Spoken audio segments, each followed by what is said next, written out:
अस्सलाम वालेकुम सामीन। 28 शाबान मुअज़्ज़म है, 21 मार्च है। खबर का उन्वान है डॉक्टर जाकिर नाइक को गिरफ्तार करके हिंदुस्तान लाया जा सकता है। क्यों और कैसे और कब? खबर तफसील से सुनिए।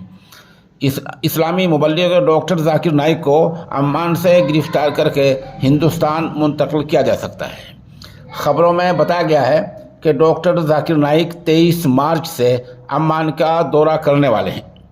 इस दौरान हिंदुस्तानी खुफिया एजेंसियां उन्हें हिरासत में लेने के लिए अम्मान के हुक्काम से पहले ही राब्ते में हैं। इत्तला के मुताबिक अम्मान में डॉक्टर जाकिर नाइक के 2 खिताब होने हैं, 2 तकरीर होनी है। एक का उन्वान है कुरान आलमी ज़रूरत। यह प्रोग्राम अम्मान की मजहबी उमूर की वजारत के ज़ेर एहतमाम होगा। दूसरा उन्वान है पैगम्बर मोहम्मद सल्लल्लाहु अलैहि वसल्लम इंसानों के लिए रहमत हैं। यह प्रोग्राम सुल्तान काबूस यूनिवर्सिटी में तय हुआ है। बताया जाता है कि अम्मान में हिंदुस्तानी सफारत खाना वहाँ की एजेंसियों के साथ राब्ते में है ताकि उन्हें मकामी कवानीन के तहत हिरासत में लिया जाए और फिर उन्हें हिंदुस्तान भेज दिया जाए।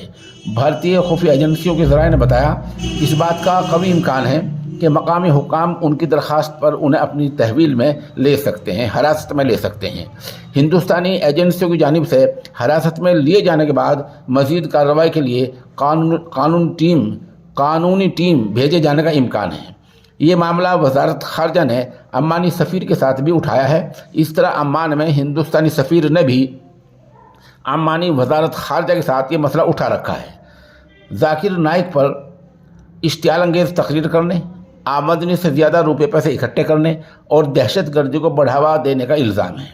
इन इल्ज़ामात के तहत ईडी और NIA ने उन्हें मतलूबा मुलजिम करार दे रखा है। फ़िलहाल डॉक्टर जाकिर नाइक को मलेशिया की शहरियत हासिल है और वो वहीं रह रहे हैं।